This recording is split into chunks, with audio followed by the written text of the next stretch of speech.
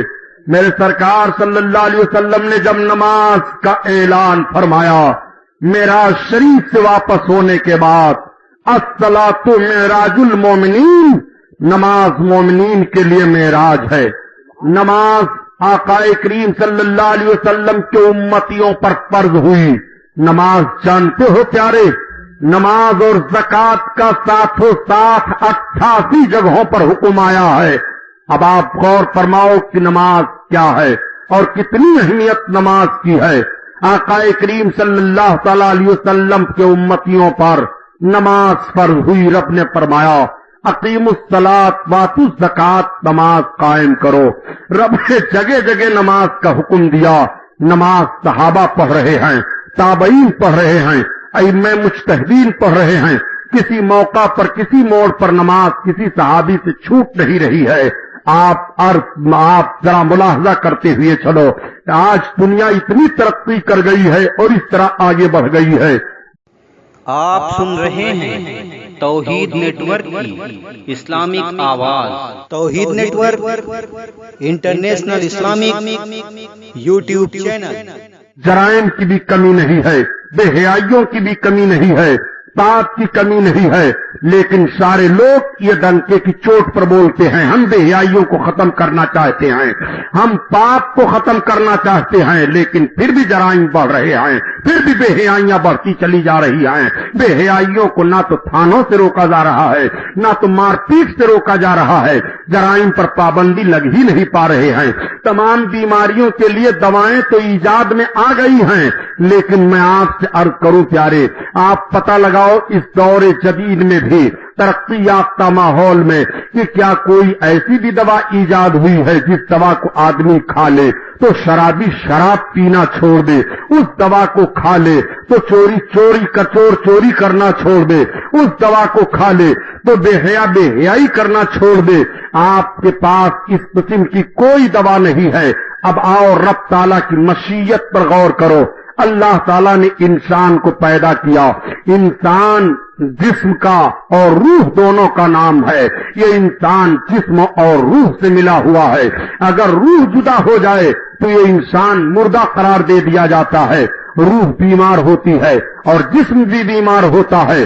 جسم بیمار ہوتا ہے تو کھانا نہیں اچھا لگتا ہے، جسم بیمار ہوتا ہے تو پانی نہیں اچھا لگتا ہے، جسم بیمار ہوتا ہے تو دوائیں نہیں اچھی لگتی ہیں، جسم بیمار ہوتا ہے تو غذائیں نہیں اچھی لگتی ہیں. اور جسم بیمار ہو جائے تو جس قسم کی بیماری ہو اس قسم کی دوائیں بھی تیار کر دی گئی ہیں. جیسے جسم بیمار ہوتا ہے ایسے روح بھی بیمار ہو جاتی ہے. پیاری، جب روح بیمار ہوتی ہے تو قرآن کی تلاوت میں طبیعت نہیں لگتی ہے.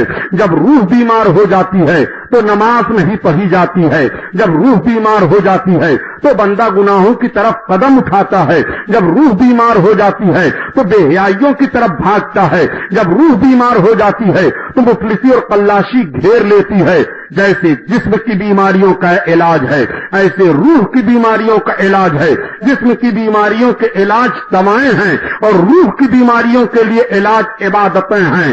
عبادتوں کو اپناؤ تو روح کی بیماری ختم ہو جائے گی. اللہ تعالیٰ نے پیدا فرمایا انسان کو، اس کا دل بڑا صاف و شفاف ہوتا ہے، لیکن جب وہ گناہ کرتا ہے تو اس کے دل پر دھپا پڑ جاتا ہے. پھر گناہ کرتا ہے، پھر وہ داغ بڑھتا ہے، پھر گناہ کرتا ہے، پھر وہ داغ بڑھتا ہے. لیکن جب وہی توبہ کر لیتا ہے اور اعمال خیر کرنا شروع کر دیتا ہے، عبادت گزار بن جاتا ہے، تو اس کے دل کی سیاہی دور ہونے لگتی ہے، پھر اس کا قلب صاف ہونے لگتا ہے، اور اتنا صاف ہو جاتا ہے، اتنا صاف ہو جاتا ہے کہ ترقی کرتا جاتا ہے تو وہی عارف کہلاتا ہے۔ اور اسی کے لیے کہا گیا من عرف نفسہ فقط عرف ربہ، جس نے اپنے آپ کو پہچان لیا اس نے اپنے رب کو پہچان لیا۔ بات چل رہی ہے نماز کی، نماز بہت اہم چیز ہے۔ نماز کے تعلق سے رب تعالیٰ نے ارشاد فرمایا کہ ان الصلاۃ تنہی عن الفحشاء والمنکر، بے شک نماز تمام بے حیائیوں سے روک دیتی ہے، نماز تمام برائیوں سے روکتی ہے۔ نبی کونین صلی اللہ تعالی علیہ وسلم پر جو قرآن نازل ہوا، اس قرآن کی آیت کریمہ اٹھا کر کے پڑھیے۔ جب قیامت قائم ہوگی اور جنتی جنت میں جانے لگیں گے، دوزخی دوزخ میں جانے لگیں گے، تو دوزخیوں کی ایک جماعت جب دوزخ میں جائے گی جنتیوں کے سامنے سے گزرے گی، قرآن میں رب بیان فرماتا ہے تو وہ جنتی لوگ بول پڑیں گے یسألونک قالوا لم نکو من المصلین، ان سے وہ پوچھ پڑیں گے ما سلککم فی سقر، کس چیز نے تجھ کو جہنم میں ڈال دیا ہے؟ قالوا لم نکو من المصلین، وہ کہیں گے ہم نماز نہیں پڑھتے تھے اس لیے جہنم میں ڈال دیے گئے۔ اللہ اکبر، پتہ یہ چلا کہ نماز نہ پڑھنا جہنم میں جانے کی علامت ہے۔ رب تعالیٰ 30ویں پارے میں بیان فرماتا ہے فویل للمصلین الذین هم عن صلاتهم ساہون، جہنم ہے ان لوگوں کے لیے جو اپنی نمازوں کو بھول بیٹھے ہیں، کبھی نماز پڑھتے ہیں کبھی نہیں پڑھتے ہیں۔ آپ نماز کی بات سننے لگے تو اٹھک بیٹھک شروع ہو گئی۔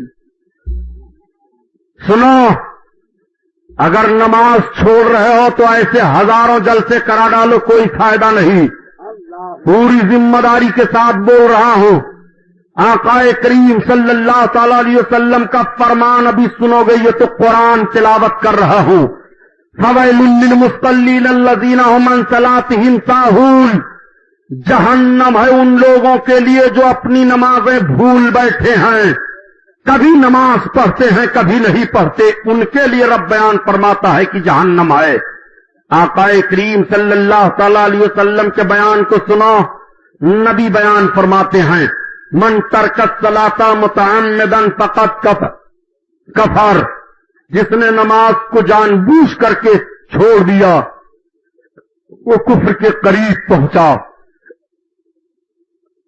آقا کریم صلی اللہ علیہ وسلم ارشاد فرماتے ہیں من ترک الصلاۃ متعمدا فالقی فی النار 30 حقبہ، جو جان بوجھ کر کے ایک وقت کی نماز چھوڑے گا وہ 80,000 سال تک جہنم میں جلتا رہے گا۔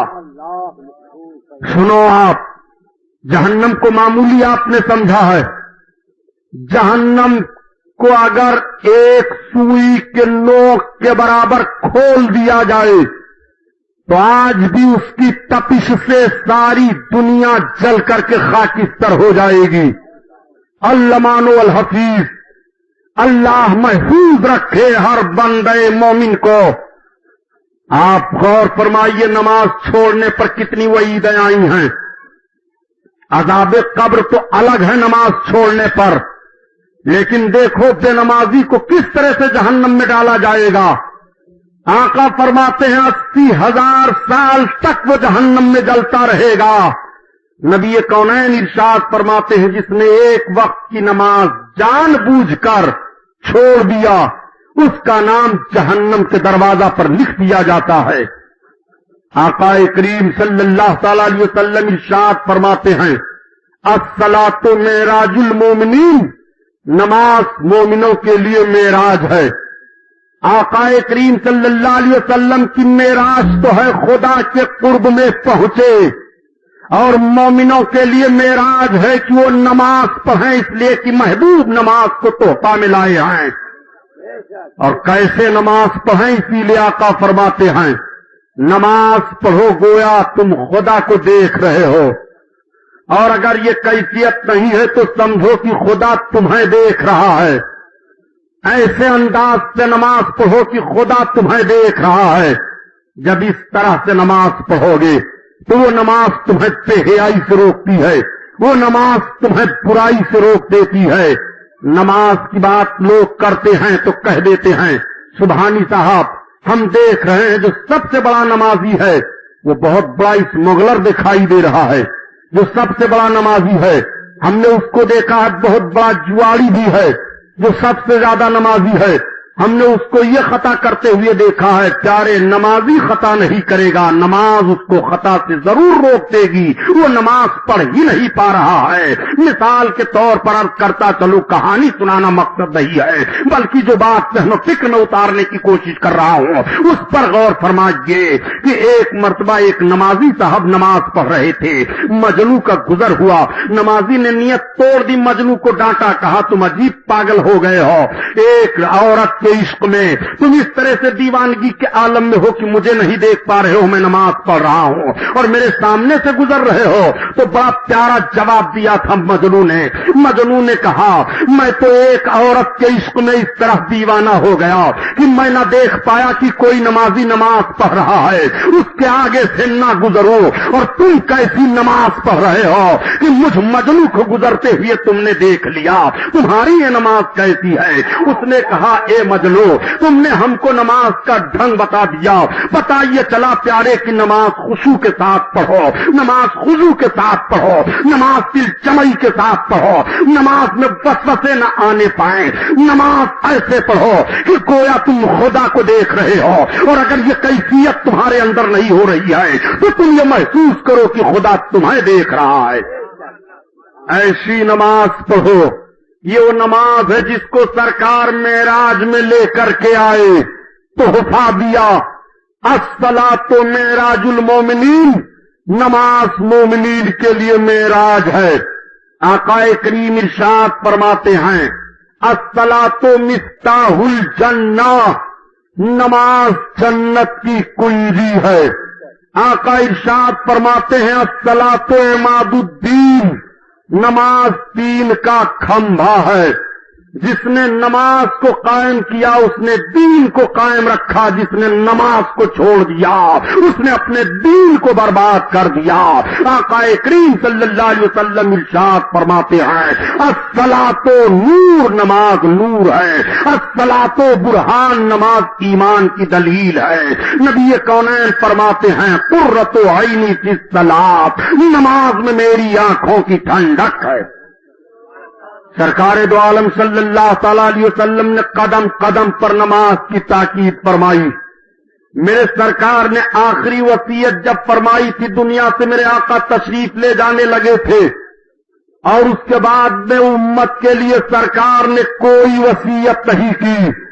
تو حضرت ام المومنین عائشہ صدیقہ رضی اللہ تعالی عنہا بیان فرماتی ہیں کہ میرے سرکار میرے زانوں پر اپنے سر اقدس کو رکھے ہوئے تھے. نبی کونین نے آنکھیں کھولی, ارشاد فرمایا عائشہ, میں نے عرض کیا ہاں یا رسول اللہ. آقا فرماتے ہیں یا عائشہ یا امتی الصلاۃ الصلاۃ الصلاۃ, اے میری امت نماز نماز نماز. حضرت عائشہ فرماتی ہیں اس کے بعد میرے سرکار پھر بولے نہیں, دنیا سے تشریف لے گئے. آخری امت کو نبی نے آخری وصیت جو کی ہے وہ نماز کے تعلق سے کی ہے. آقا فرماتے ہیں الصلاۃ معراج المومنین, نماز مومنین کے لیے معراج ہے. اپنے دعا کی قبولیت چاہتے ہو تو نماز پڑھو, اگر غربت و افلاس کو دور کرنا چاہتے ہو تو نماز پڑھو. پیر پیرا میرے میرا شاہ جیلا غوث اعظم بڑے پیر دستگیر رضی اللہ تعالیٰ عنہ بیان فرما رہے تھے.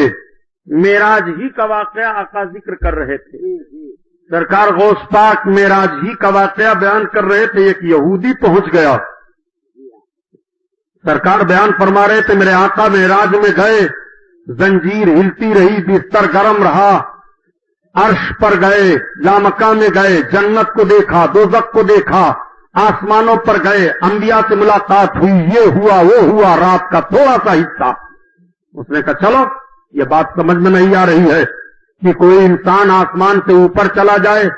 بتایا جاتا ہے کہ ایک آسمان سے دوسرے آسمان کا راستہ 500 برس کا ہے, اور اتنی جلدی محمد چلے جائیں گے کہ بستر گرم رہے, تھوڑا سا رات کا حصہ اللہ اکبر، وہ یہ کہتا ہوا مجلس سے بھاگا، راستے میں ایک مچھلی تھی، لے لیا، لے جا کر کے اپنی بیگم کو دیا، کہا بیگم لو مچھلی بناؤ۔ کہا کہاں گئے تھے؟ کہا گیا تو تھا کام سے، لیکن آ رہا تھا تو مسلمانوں کے پیر مفتی اعظم عراق واز کہہ رہے تھے۔ سرکار غوث اعظم کو مفتی اعظم عراق پہلے کہا جاتا تھا، بعد میں غوث اعظم کہا جانے لگا۔ کہا میں ان کی تقریر سننے لگا تو وہ پیغمبر اسلام کے تعلق سے ایسے ایسے بیان کرنے لگے، معراج کے تعلق سے، معراج ہوئی، آسمان پر گئے، یہاں گئے وہاں گئے، اور صرف تھوڑا سا حصہ، بس یہ بات سمجھ میں نہیں آ رہی ہے، میں وہی ٹھہر گیا تھا۔ کہا اچھا رہنے دو، ابھی سوت کاٹ رہی ہوں، یہ مکمل ہو جائے پھر یہ سالن اور یہ وہ سب پروگرام تیار ہوگا۔ کہا تو بیگم تب تک میں چلا جاؤں، غسل ہی کر رہا ہوں، میں دریا کنارے جاؤں گا دجلہ کے۔ کہا ٹھیک۔ آیا، یہ پہنچا، کپڑا اتارا، کپڑا اتار کر کے جیسے دریا میں غوطہ لگایا تو دیکھ رہا ہے کہ نہ وہ میں ہوں، نہ وہ دریا ہے، نہ وہ کپڑا ہے، نہ وہ ملک ہے، بلکہ میں سے تو ایک لڑکی بن گیا۔ اب دیکھ رہا ہے کہ کیا کروں، گھبرا رہا ہے، کچھ سمجھ بات نہیں آ رہی ہے۔ تب تک کوئی شہزادہ آ کر کے پہنچ گیا گھوڑے سے، گھوڑے کو چھوڑ دیا پانی پینے کے لیے، دیکھا کہ وہ پانی میں تھوڑی دور پر ایک بڑی حسین و جمیل لڑکی ہے۔ شہزادہ دیکھتا رہا۔ کہا تم کون ہو؟ کہا پہلے کپڑے پھینکو، سطر چھپاؤں پھر بتاؤں میں کون ہوں۔ کپڑے پھینک دیا، سطر چھپایا، باہر آئی، کہا کون ہو؟ پورا واقعہ بیان کیا۔ کہا غلط کہتی ہو، تم مکارہ ہو، تم چلو راج محل میں تم سے شادی کروں گا۔ خوبصورت تھی، حسین تھی، لے گیا محل میں رکھا، کئی بچے پیدا ہوئے۔ ایک روز پھر معاملہ یہ ہوا کہ چلو دریا میں غسل کر لیں۔ آئی دریا میں، جیسے کپڑے اتارا، دریا میں داخل ہوئی، غوطہ لگایا، اب جب سر باہر نکالا تو دیکھا وہی کپڑا ہے، وہی دریا ہے، وہی میں ہوں۔ کہا یہ سب معاملہ کیا حیران ہے۔ دیکھ کر کے نکلا دریا سے، جلدی بلدی کپڑا پہن کر گیا تو دیکھا کہ بیگم صاحبہ ابھی سوت کاٹ رہی ہیں، مچھلی تڑپ رہی ہے۔ کہا بیگم یہ کیا کر رہی ہو؟ کہا راستے سے تو نہیں لوٹ آئے ہو؟ سارے سوت بھی کاٹ چکا ہوں، بچے جن چکا ہوں، رانی بن چکا ہوں۔ اب جب دونوں بڑے پیر کی بارگاہ میں گئے تو دیکھا غوث پاک وہی واقعہ بیان فرما رہے ہیں۔ بڑے پیر نے فرمایا نبی کی معراج کو جو سمجھنا چاہے کہ کتنی دیری میں معراج ہو گئی ہے، وہ اس یہودی کو دیکھ لے سمجھ جائے گا۔ اس نے کہا حضور ہاتھ بڑھائیے، کلمہ پڑھائیے، تب سمجھائیے۔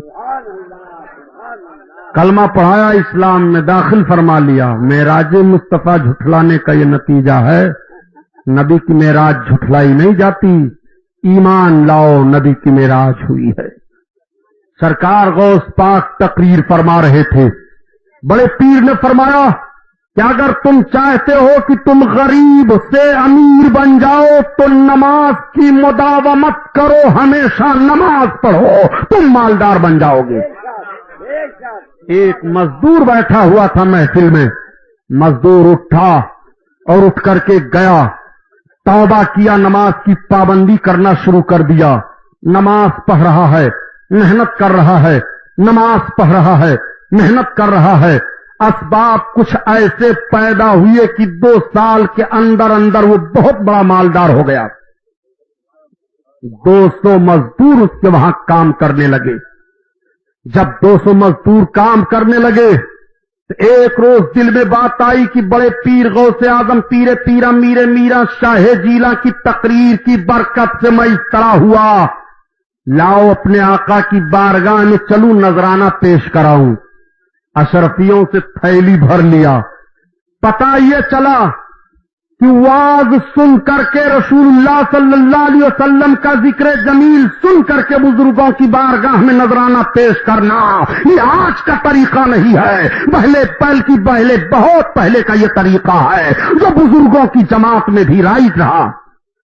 سرکار غوث پاک کی بارگاہ میں پہنچا، آپ خانقاہ میں بیٹھے ہیں، اشرفیوں سے بھری تھیلی ڈال دیا، قدم کا بوسہ لیا، سلام عرض کیا۔ آقا نے فرمایا یہ کیا ہے؟ عرض کیا سرکار یہ نذرانہ ہے۔ کہا کیسا نذرانہ لائے ہو؟ عرض کیا حضور آج سے 2 برس پہلے میں نے آپ کا واز سنا تھا، آپ نے بیان فرمایا تھا کہ نماز پڑھو، غریب ہو تو امیر بن جاؤ گے۔ حضور میں نے نماز پڑھنی شروع کر دی، اللہ نے کرم فرمایا، آج میں بہت بڑا مالدار ہو گیا، وہی شکرانہ پیش کرنے کے لیے آیا ہوں۔ سرکار غوث اعظم فرماتے ہیں، غلام سے لے جاؤ اس شکرانے کو غریبوں میں تقسیم کر دو، وہ اشرفیاں جن جن کو تقسیم کی گئی اور جتنے لوگوں نے اپنے مال میں شامل کیا، اس برکت سے سارے لوگ مالدار ہو گئے۔ یہ نماز کی برکت ہے۔ نماز بے حیائی سے روکتی ہے، برائی سے روکتی ہے۔ حضرت ذوالنون مصری رحمت اللہ تعالی علیہ ہیں، حضرت ذوالنون مصری جب 2 رکعت نماز پڑھتے تھے، اگر کوئی دیکھ لیتا ان کی 2 رکعت نماز مسلمان ہو جاتا، بے نمازی دیکھتا تو نمازی بن جاتا تھا۔ یہودیوں نے دیکھا کہ مسلمانوں کا یہ فقیر ذوالنون یہ بہت نماز پڑھ رہا ہے اور ہماری جماعت کو بلا کچھ کہے سنے مسلمان بنا رہا ہے۔ 200 یہودی اکٹھا ہو گئے۔ ذوالنون کہا ہاں، آپ نماز نہیں پڑھ سکتے؟ کہا کیوں؟ نماز تو ہم پر فرض ہے، ہمارے آقا صلی اللہ تعالی علیہ وسلم نے نماز کے لیے تاکید کی، ہم نماز نہ پڑھیں؟ کہا نہیں، آپ نماز پڑھنا چاہتے ہیں تو چھپ کر کے پڑھیے۔ کہا ہم نماز چھپ کر نہیں پڑھیں گے، نماز چھپ گئی ہے، نماز کیوں ہم چھپ کر پڑھیں گے؟ کیوں تم ہماری نماز کو روک رہے ہو؟ کہا ذوالنون مصری جب تم نماز پڑھتے ہو تو تمہاری نماز کو دیکھ کر کے ہماری جماعت کے لوگ اسلام قبول کر لیتے ہیں۔ کہا تو یہ میرے اسلام کی خوبصورتی ہے، یہ اسلام کا حسن عمل ہے، جو اسلام کے عمل کو دیکھ کر کے اسلام قبول کر لیں۔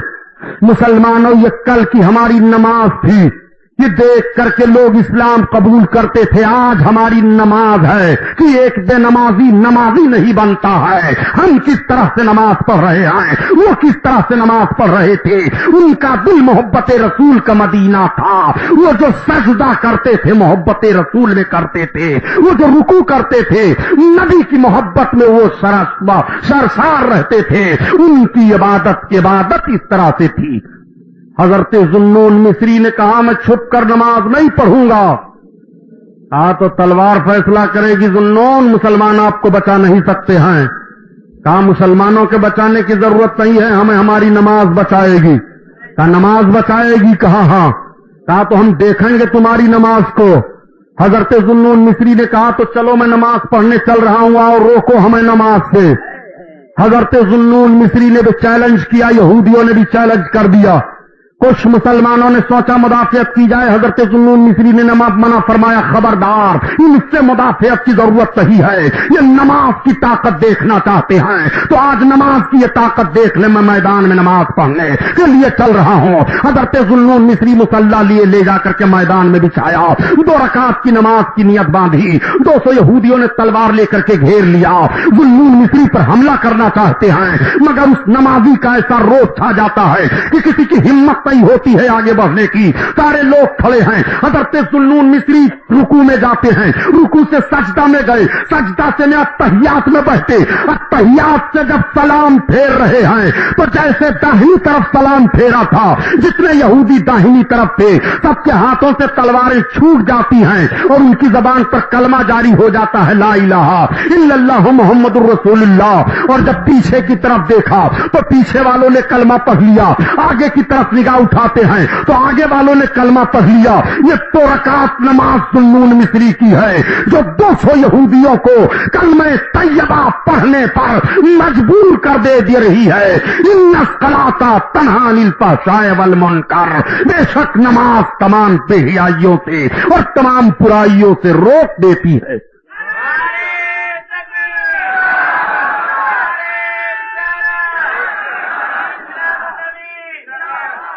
آؤ سنو، یہ نماز ہے، نماز جس نماز کو بہت ہلکا سمجھ رہے ہو۔ نماز نہ پڑھنے سے عمر گھٹ جاتی ہے، نماز نہ پڑھنے سے روزی گھٹ جاتی ہے، نماز نہ پڑھنے سے خطرہ ہے کہ ایمان پر خاتمہ نہیں ہوگا۔ اور جب بے نمازی ہو کر کے مرتا ہے کوئی پتہ نہیں ایمان پر گیا، بے ایمان ہو کر مرا، پیارے قبر میں بڑا سخت عذاب دل بازی کو ہوگا۔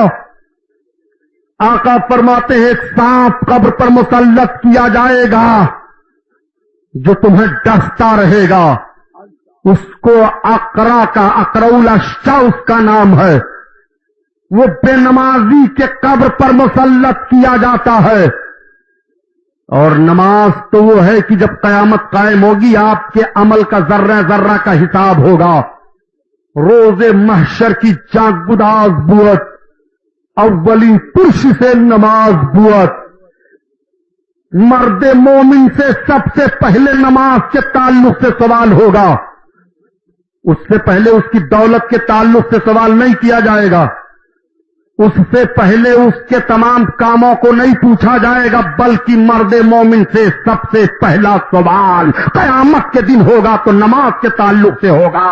اگر وہ نماز میں کامیاب ہو جا رہا ہے تو پھر امید رکھے اور سارے کتابوں میں اور سارے کتابوں میں رب کی بارگاہ میں وہ رب کے فضل سے کامیاب کر دیا جائے گا. اور اگر پہلے ہی سوال کا جواب اس کے پاس نہیں ہے تو پھر اس کے لیے مایوسی ہی مایوسی ہے. اس لیے پہلے سوال کی تیاری کر لو. اللہ کے حبیب صلی اللہ تعالی علیہ وسلم نے نماز پر کتنی تاکیدیں فرمائی ہیں. کسی حالت میں نماز نہیں معاف. آدمی پاگل ہو جائے تو اس پر نماز کی ذمہ داری نہیں ہے. بے ایمان ہو جائے تو اس پر نماز نہیں ہے. اور اگر وہ ایمان والا ہے، عاقل ہے، بالغ ہے، بھوکا ہے تب بھی نماز پڑھنا پڑے گا. جیل میں ہے تب بھی نماز پڑھنا پڑے گا. راستہ میں ہے تب بھی نماز پڑھنا پڑے گا. اپنے مکان پر ہے تب بھی نماز ادا کرے. جہاں جہاں ہو کسی صورت میں اس کے لیے نماز معاف نہیں ہے. نماز کا فریضہ وہ فریضہ ہے کہ صحابہ کرام میدان جنگ میں دشمن کے مقابلے میں تلواریں چلاتے ہوتے تھے. اگر نماز کا وقت ہو جا رہا ہے تو آدھی فوج نماز میں ہے اور آدھی فوج تلوار چلانے میں ہے. چنانچہ اسی بھارت کا واقعہ ہے کہ ہندوستان میں جب عالمگیر سے عبدالعزیز خان نے بغاوت کی تھی اور عالمگیر اور عبدالعزیز خان کی فوجیں میدان میں اتری تھی، دونوں سمت سے لڑائی شروع ہوئی. جب ظہر کا وقت ہوا تو عالمگیر رحمت اللہ علیہ نے آدھی فوج کو حکم دیا کہ نماز ادا کر لو اور آدھی فوج کو حکم دیا کہ دشمن کے مقابلے میں رہو. جیسے آدھی فوج نماز پڑھنے لگی، عبدالعزیز خان اپنے فوج کی قیادت کر رہا تھا. اس نے دیکھ کر کے اپنے فوجیوں کو للکارا، کہا ٹھہر جاؤ، اب ہمیں تلوار چلانے کی ضرورت نہیں ہے. مجاہدین نے یعنی لڑنے والوں نے، اس کے لشکریوں نے کہا کہ ہمیں تم روک رہے ہو. اس وقت تو عالمگیر کی آدھی فوج لڑائی میں ہے اور آدھی عبادت کر رہی ہے. ایسے موقع پر ہم بھرپور حملہ کریں تو کامیاب ہو سکتے ہیں. عبدالعزیز خان نے کہا تمہارا پاگل پن ہے، یہ تمہارے عقل کا دیوالیہ نکل گیا ہے. اے جس قوم کے بہادر تلوار کی چھاؤں میں رب کا سجدہ کر رہے ہوں، اس قوم کے بہادروں سے کبھی بھی کامیابی نہیں ہو سکتی ہے. میرے فوج کے بہادروں تم سب کے سب پیچھے ہٹ جاؤ.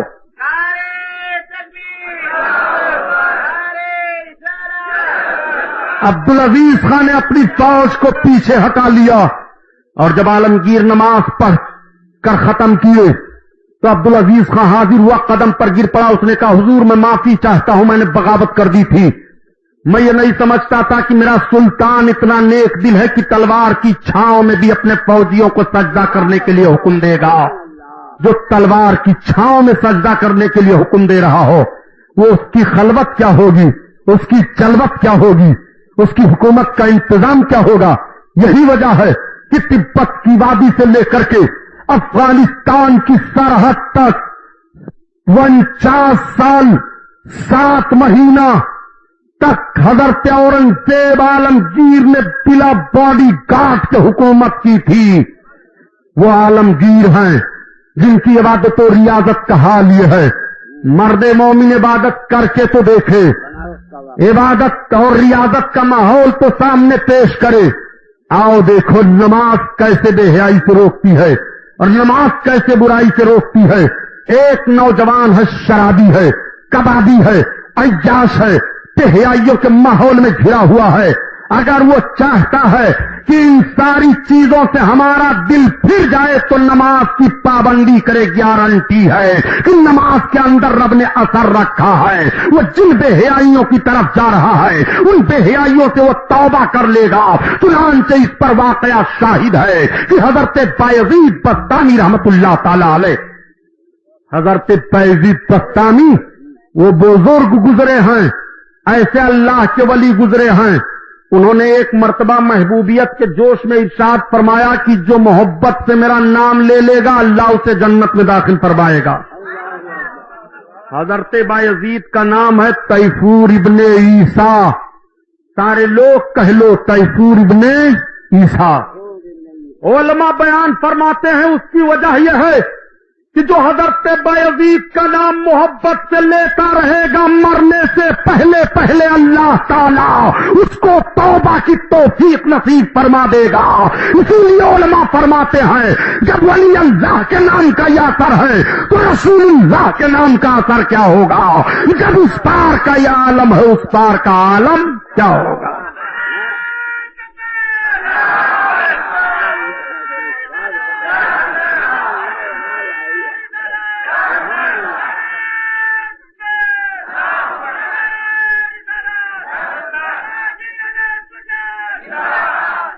حضرت بایزید بستامی شہر بستام میں آپ کا قیام ہے.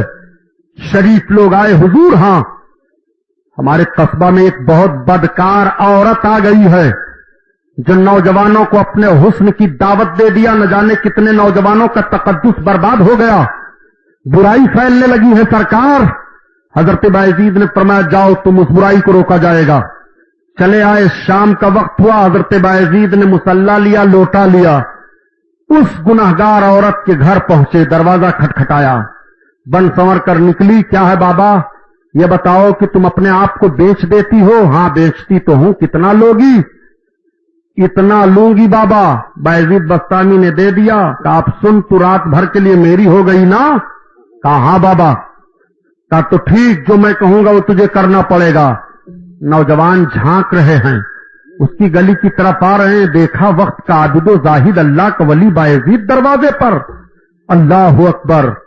میں خانے میں ایسے لوگ چلے جائیں تو نوجوانوں کا حال کیا ہوگا؟ مگر کیا خبر ہے نوجوانوں کو؟ آج اللہ والا گناہ کے اڈے کو جلانے کے لیے گیا ہے. آج آگ لگانے کے لیے گیا ہے. نوجوانوں میں باتیں ہونے لگی. غضب ہو گیا. دنیا اب کیسے رہ جائے گی؟ ایسے ایسے مقدس اور پاک لوگ جب ایسے دروازوں پر دکھائی دیتے ہیں. حضرت بایزید بستامی نے کہا خاتون جو میں تجھے کہوں گا وہ کرنا پڑے گا. اس نے کہا بابا کہو میں کرنے کے لیے تیار ہوں. کہا میرے پیچھے کھڑی ہو جانا پاکی حاصل کر لے. حضرت بایزید بستامی نے اسی کے دروازے پر مصلی بچھایا. کہا پیچھے تو میرے کھڑی ہو جا. جیسے جیسے میں کروں گا ایسے ایسے کرنا. حضرت بایزید بستامی نے نماز کی نیت باندھ لی. اس نے بھی نماز کی نیت باندھی. سرکار بایزید بستامی قرآن تلاوت کر رہے ہیں. سن رہی ہے. رکوع میں گئے وہ بھی رکوع میں گئی. سجدہ میں گئے وہ بھی سجدہ میں گئی. اور جب بایزید بستامی سجدہ میں گئے تو رب کی بارگاہ میں عرض کرتے ہیں جس کو مولانا روم نے اپنی زبان میں نقل کیا ہے. آج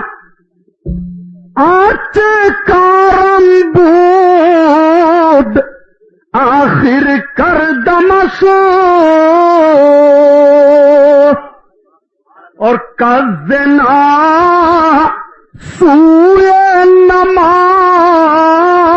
اور دمش. جو میرا کام تھا وہ میں نے کر دیا. اے رب النار عورت کو طرف کزنا سوئے نماز اور دمش. زنا کی طرف سے پھیر کر اس کو میں نماز کی طرف لے آیا ہوں. اے میرے مولا برکت اور دم پورا خدا. اے اللہ تیرے دروازہ پر میں اس کو لے آیا ہوں.